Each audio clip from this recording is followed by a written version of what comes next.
Good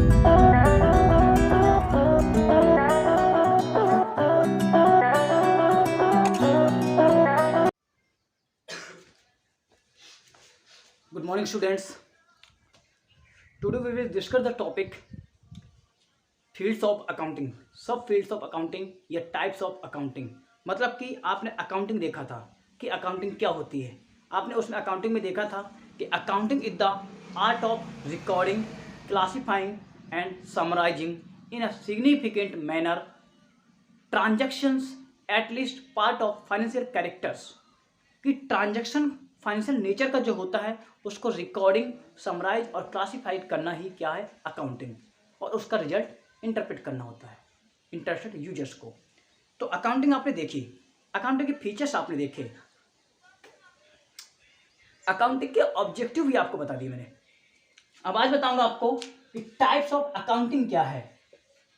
types of accounting, या इसको बोल सकते हैं सब फील्ड्स ऑफ अकाउंटिंग।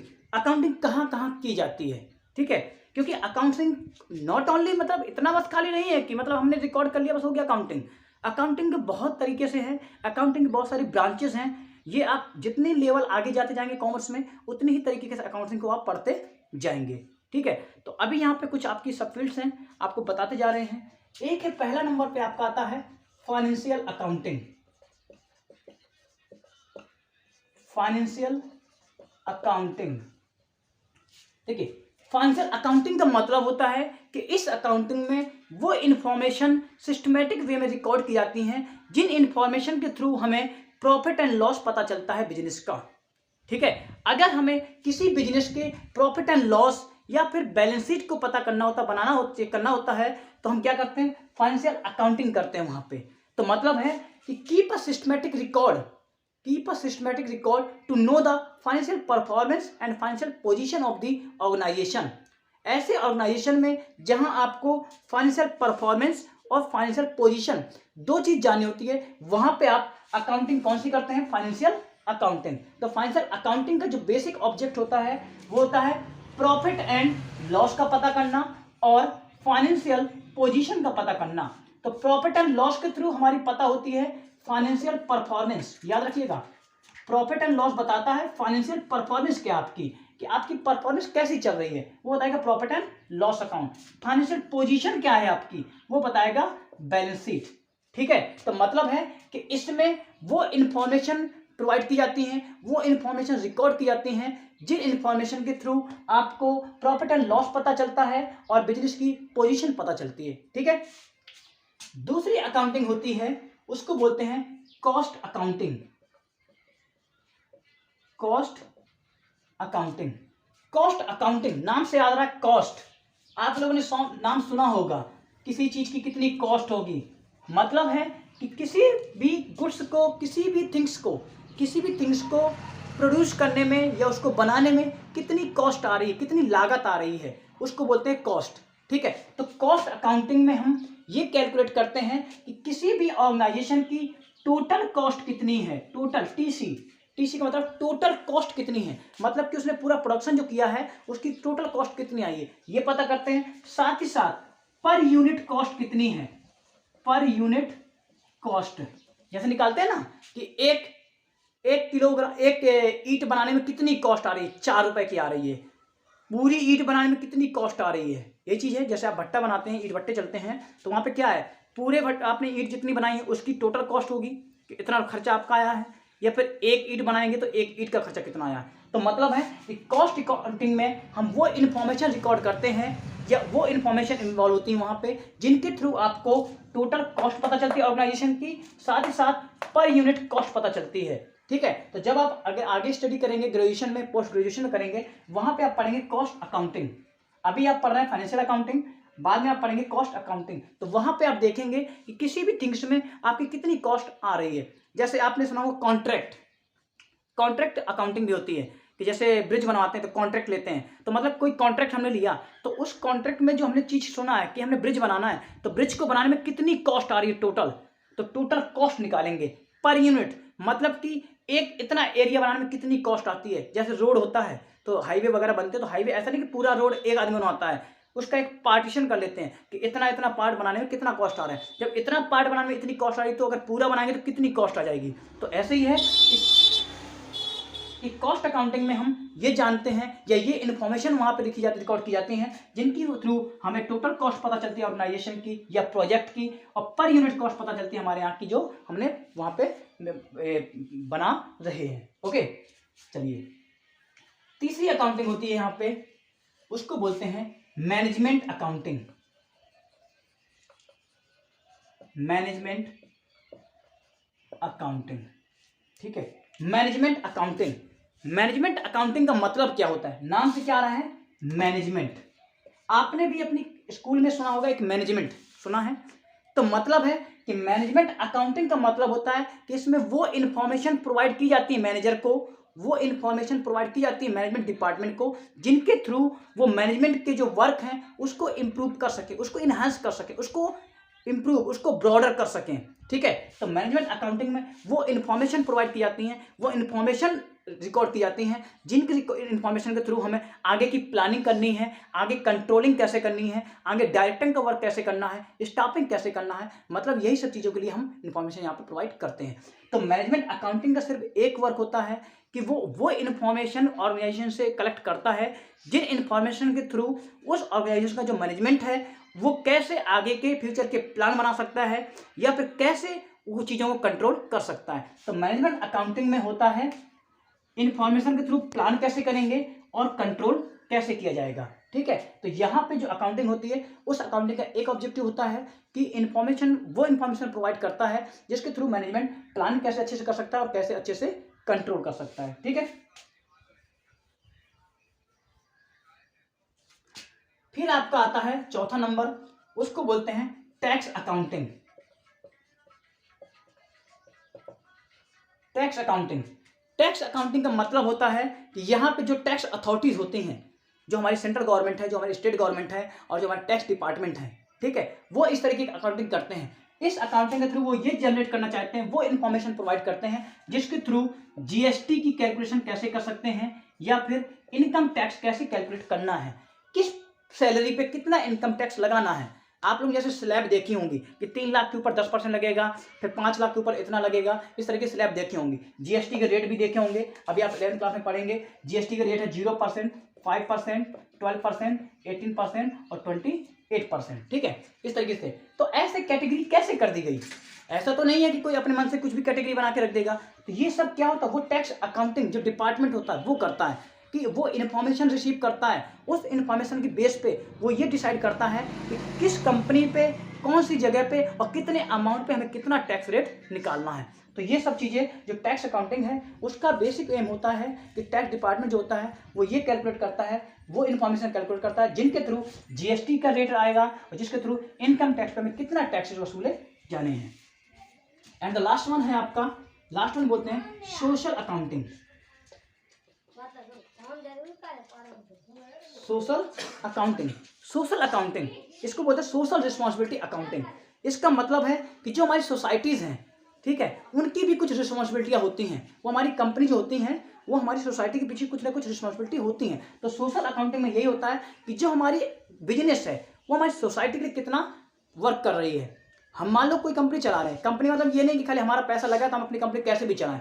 हमारी रिस्पॉन्सिबिलिटी है, सोशल रिस्पॉन्सिबिलिटी होती हैं कि हमारी वजह से समाज को प्रदूषित ना कर दें, पॉल्यूटेड ना हो, समाज डाउनवर्ड ना चला जाए। तो सोसाइटी के लिए कुछ रिस्पॉन्सिबिलिटी होती हैं। तो इस अकाउंटिंग में वो इन्फॉर्मेशन रिकॉर्ड की जाती हैं, वो इन्फॉर्मेशन प्रोवाइड की जाती है मैनेजमेंट को, जिसके थ्रू सोसाइटी को कैसे हम इम्प्रूव कर सकते हैं, सोसाइटी को कैसे हम डेवलप कर सकते हैं, ठीक है। तो ये 5 तरीके की आपकी अकाउंटिंग है। वैसे तो बहुत सारी और अकाउंटिंग होती है, जैसे ग्रीन अकाउंटिंग होती है, ठीक है, और भी अकाउंटिंग होती हैं, बट आपकी ये 5 मेन है कि फाइनेंशियल अकाउंटिंग में आप प्रॉफिट एंड लॉस पता करना चाहते हैं, कॉस्ट अकाउंटिंग में आप कॉस्ट जानना चाहते हैं कि टोटल कॉस्ट या पर यूनिट कॉस्ट कितनी आएगी, मैनेजमेंट में आप मैनेजमेंट के लिए प्लान और कंट्रोल कैसे कर सकते हैं उसकी इन्फॉर्मेशन होती है, टैक्स में टैक्स को कैसे रेट लगाएंगे, जीएसटी क्या करेंगे, इनकम टैक्स क्या रेट से लगाएंगे, किस सैलरी पे कितना चार्ज करेंगे, और सोशल रिस्पॉन्सिबिलिटी अकाउंटिंग में है कि किसी भी सोसाइटी के लिए क्या रिस्पॉन्सिबिलिटी है, कौन कौन सी रिस्पॉन्सिबिलिटी आपको फॉलो करनी है, अगर रिस्पॉन्सिबिलिटी फॉलो नहीं करते हैं तो क्या रूल्स हैं आपके ऊपर, ये सब इस अकाउंटिंग में किया जाता है, ठीक है। तो ये आपका अकाउंटिंग का टाइप्स था। अब आप लोगों ने बहुत बार देखा होगा, मैं बहुत बार आप लोगों से बोलता हूँ कि इन्फॉर्मेशन प्रोवाइड की जाती है यूजर्स को, इंटरेस्टेड यूजर्स को। पार्टी बोला मैंने, बहुत बार आप लोगों को बोला हूँ, जितने भी आपको बताया होगा मैंने, हर बार आपको पार्टी पार्टी बोल रहा हूँ बार बार। तो आज मैं बता दे रहा हूँ कि जो यूजर्स होते हैं, आप यहाँ पे हेडिंग है आपकी users of accounting. Users of accounting, जो हमारी अकाउंटिंग है उसके यूजर्स कौन कौन होते हैं। ठीक है, जो अकाउंटिंग मतलब क्या है, जो हमने इंफॉर्मेशन रिकॉर्ड की है, क्लासीफाई की है, समराइज की है। ठीक है, तो उस इंफॉर्मेशन के यूजर कौन सा, उपभोक्ता कौन कौन है, किस किस को वो इंफॉर्मेशन चाहिए। जैसे मान लो स्कूल में हमारे कोई इंफॉर्मेशन दी जाती है, तो वो उस इंफॉर्मेशन के यूजर्स कौन कौन है। जैसे हॉलीडे की इंफॉर्मेशन अगर दी जाए तो उसका यूजर्स कौन कौन है, टीचर्स हैं, स्टूडेंट्स भी हैं, पेरेंट्स भी हैं। तो वही चीज़ है कि जो जो इन्फॉर्मेशन प्रोवाइड की जा रही है अकाउंटिंग के थ्रू, उस इन्फॉर्मेशन के यूजर्स कौन कौन है। तो यूजर्स में आपका दो तरीके से डिवाइड किया जाता है यहाँ पे। एक को माना जाता है इंटरनल और एक को माना जाता है एक्सटर्नल। ठीक है, एक होता है इंटरनल, एक होता है एक्सटर्नल।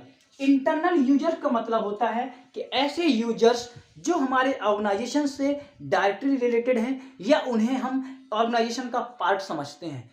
मतलब हम उन्हें उनको ऑर्गेनाइजेशन का पार्ट मानते हैं या फिर वो ऑर्गेनाइजेशन से बहुत ज़्यादा क्लोज होते हैं, बहुत ज़्यादा डायरेक्टली रिलेटेड होते हैं, इंटर रिलेटेड होते हैं। जैसे इसमें क्या क्या आता है, एक आपका आता है मैनेजमेंट, मैनेजमेंट आता है। दूसरा आपका आता है ओनर्स। ठीक है, दो लोग हैं, मैनेजमेंट और ओनर्स, इन दोनों को ही इंटरनल यूजर माना जाता है। मतलब है कि जो मैनेजमेंट डिपार्टमेंट है, जैसे अपने स्कूल में जो मैनेजमेंट करते हैं जो लोग, ठीक है, तो वो क्या है वो हमारे ऑर्गेनाइजेशन का जो इंस्टीट्यूट है उसका ही वो पार्ट है। तो वो ये है आपके दोनों लोग होते हैं, वो इंटरनल यूजर होते हैं। मतलब कि वो हमारे बिजनेस की क्या इंफॉर्मेशन है उसको वो पहले प्राप्त करना चाहते हैं कि हमारा बिजनेस कैसे चल रहा है। अगर हमारे बिजनेस में आग लग रही है तो सबसे पहले जो इम्पैक्ट पड़ेगा वो इन 2% पे पड़ेगा, इन 2% को सबसे इंपॉर्टेंट लगेगा। जैसे अगर स्कूल्स में कुछ भी होता है हमारे, ठीक है, अगर हमारे स्कूल को कुछ भी कोई भी एक्टिविटी हो रही है तो इसके लिए जो सबसे पहले जो इम्पैक्ट पड़ता है वो दो लोगों में पड़ता है, ओनर्स पे और मैनेजमेंट पे। ओनर्स जो हमारे होते हैं उन पे पड़ता है और जो मैनेजमेंट होता है उस पे पड़ता है। अब मैनेजमेंट में जो जो लोग होंगे उनके ऊपर पड़ेगा कि अगर ऐसा स्कूल में हो रहा है तो ऐसा क्यों हो रहा है। जैसे कोविड टाइम में, अगर कोविड टाइम में आके स्कूल बंद होंगे तो उस टाइम पे जो इम्पैक्ट पड़ेगा सबसे पहले दो लोगों को पड़ता है, इंटरनल यूजर्स। कौन कौन है हमारे, ओनर्स और मैनेजमेंट। ओनर्स हमारे सर हैं, चेयरमैन सर हैं। इसका जो मैनेजमेंट है, मैनेजमेंट में हम लोग आते हैं, सब लोग। तो क्या है मतलब है कि जो उसका इम्पैक्ट है वो हमारे दो लोगों को पड़ता है, एक तो ओनर्स पे और एक मैनेजमेंट पे। हाँ, ये हो सकता है मैनेजमेंट में जो जो लोग होंगे खाली उन पे इम्पैक्ट पड़ेगा पहले, अगर मैनेजमेंट में कोई पर्सन नहीं है तो उस पर इम्पैक्ट पहले नहीं पड़ता है। ठीक है, तो मतलब है कि बिजनेस में जो भी एक्टिविटी हो रही है, जो भी टर्म्स एंड कंडीशन हो रही हैं, उनका जो सबसे पहले जो इन्फॉर्मेशन प्रोवाइड की जाती है वो मिलती है मैनेजमेंट और ओनर्स को। ठीक है, और ये दोनों लोग बिजनेस से डायरेक्टली कनेक्टेड होते हैं। एक्सटर्नल में सबसे पहले आपका आ जाता है कंज्यूमर या कस्टमर बोल सकते हैं, यहाँ पे कस्टमर यूज कर लेते हैं। चलिए कंज्यूमर मान लीजिए, कोई प्रॉब्लम नहीं है, कंज्यूमर या कस्टमर। ठीक है, कंज्यूमर या कस्टमर। कस्टमर मतलब क्या, जो उपभोक्ता होता है। मान लो मेरा कोई बिजनेस है, मेरे यहाँ से कोई खरीदने आता है। अब मेरे बिजनेस में आग लग जाए या ना लगे, डायरेक्टली वो मेरे से कनेक्टेड नहीं है, उससे डायरेक्टली फर्क नहीं पड़ेगा मेरे ऊपर, बट इनडायरेक्ट वे में पड़ेगा कि अगर मेरे यहाँ आग लग गई तो मैं मटेरियल सप्लाई नहीं कर पाऊंगा, जब मटेरियल नहीं दूंगा तो उसको मटेरियल मिलेगा भी नहीं। तो इस वजह से कस्टमर क्या होता है, वो हमारी इंफॉर्मेशन तो पाना चाहता है बट इंफॉर्मेशन उसे डायरेक्टली नहीं चाहिए, या उससे आप ऐसा नहीं कि वो आपसे बहुत ज़्यादा कनेक्टेड है, उसे इन्फॉर्मेशन बस आपसे चाहिए खाली। तो जो हमारी अकाउंटिंग की इन्फॉर्मेशन होती है वो हमें कस्टमर को भी देनी पड़ती है, बट कस्टमर हमारा एक्सटर्नल पर्सन होता है। दूसरा आता है आपका एम्प्लॉय।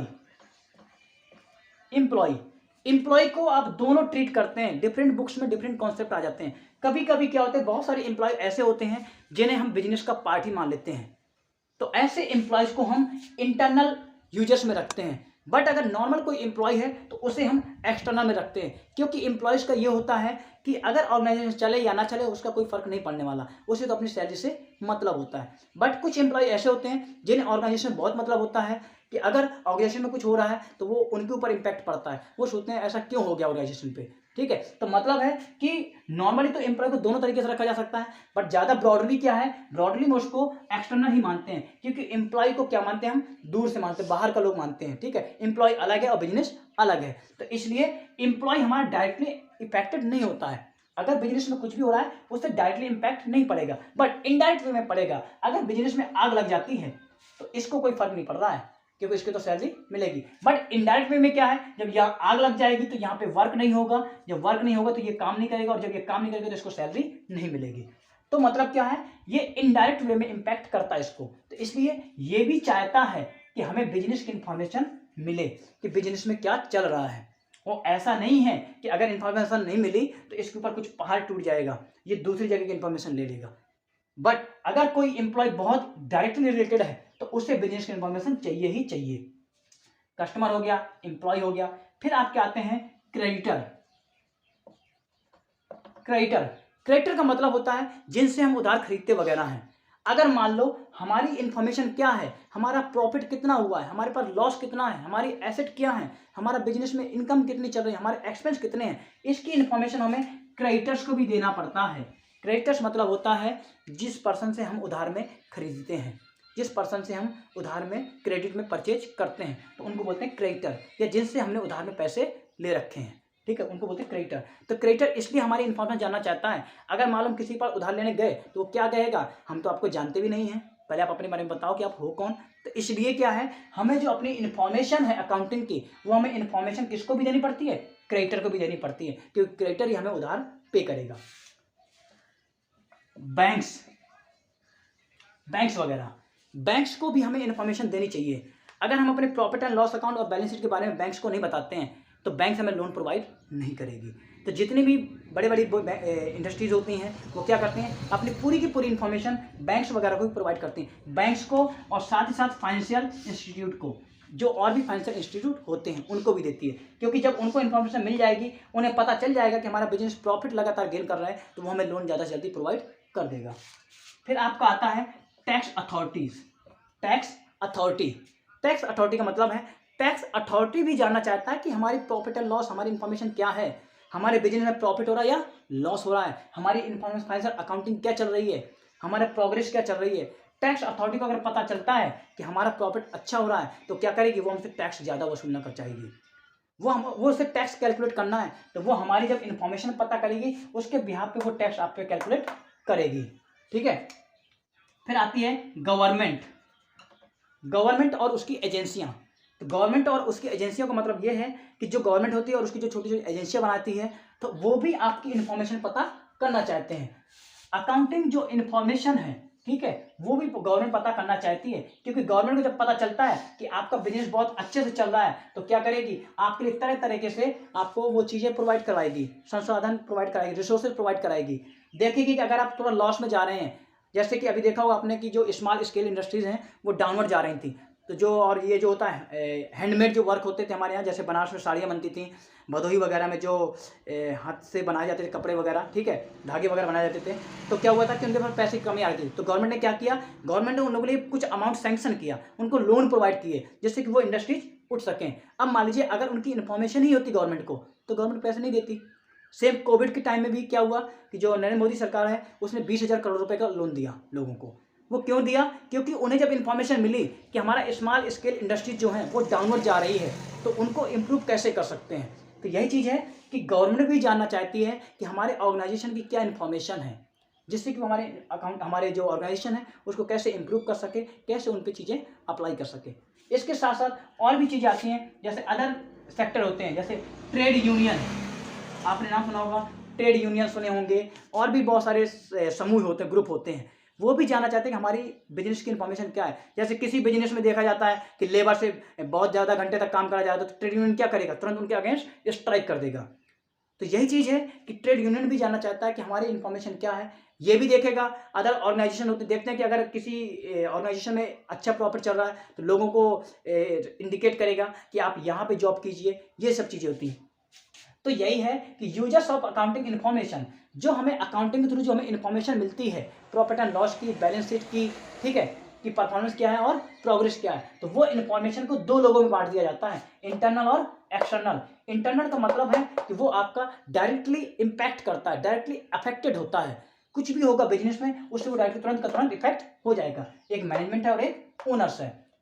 जैसे कि आग लग गई बिजनेस में, सबसे पहले ये दोनों इम्पैक्ट अफेक्ट हो जाएंगे, बट इनको अफेक्ट नहीं पड़ेगा। गवर्नमेंट को कोई फर्क नहीं पड़ने वाला तुरंत एक बार में। गवर्नमेंट को इनडायरेक्ट वे में फर्क पड़ेगा क्योंकि उससे टैक्स नहीं मिलेंगे। एक्सटर्नल यूजर्स को बोलते हैं कि ऐसे यूजर्स जो अकाउंटिंग इन्फॉर्मेशन तो आपकी चाहते हैं बट वो आपके बिजनेस से डायरेक्टली कनेक्टेड नहीं होते हैं। तो वो सब ये चीज़ें आती हैं। ठीक है, तो आप लोग ऐसे टॉपिक्स, इन टॉपिक्स को आप लोग पढ़िएगा। जो भी डाउट्स होते हैं वो आपसे मुझसे पूछिएगा।